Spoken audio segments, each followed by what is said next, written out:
So we're in the sporting end of the Hero stand, and the showstopper is this. This is a Hastur. It's a concept, that's Hastur. No explanations given for the name, so either it's confidential or unknown. What it proposes, and it's clearly a prototype because lots of surfaces are just clearly prototype surfaces, but what it proposes is a thin and light sports bike. That's a 625cc parallel twin. And apart from the headlight itself, I think the rest of the motorcycle is substantially a good idea. And if Hero can bring this to production in more or less this form, we will have something very good to look at and hopefully equally good to ride. But again, the decision has not yet been taken. What is more closer to reality are the motorcycles over here.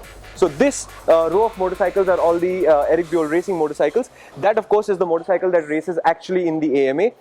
It's here for display. This is not the World Superbike Racer, which will come out later this year when Hero actually goes racing. Behind it is the first of their street bikes. This is the EBR 1100 RX. It says very, very proudly American sports bikes on the back and all of that, but what it is Hero's, well, it is Hero's 49% now. EBR's race bike taken into street form, given a headlight, given tail lights, indicators and all of that. This is their first street bike project. Behind that is also another of the Eric Buell, same platform, slightly different looking. This one is called the RS. Okay, it's visually different from that motorcycle, and this I think is a little more serious in terms of motorcycle. It's got a little more equipment on it. But what I really like about this motorcycle is that it looks just like a race bike barely made for the street. So if you look at just, for example, the seat here is just a thin sheet of foam.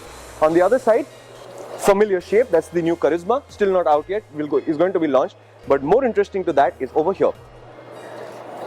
Hero showed this about 5 days before the Auto Expo. It's called the HRX250. It's going to go on sale shortly, and it's got some very interesting detail work, and I believe Eric Buell did have a hand in it. So for example, if you notice that pipe there, that's the exhaust coming out from under the engine, tucking up into the tail lamp, and it's got an undertail exhaust that exits here. Again, if you look up close, the styling is a bit fussy, but from a distance the bike does look good. And I'm quite excited to ride it because as a 250 with more or less the kind of performance that the CBR 250R has, I think it should be fun to ride.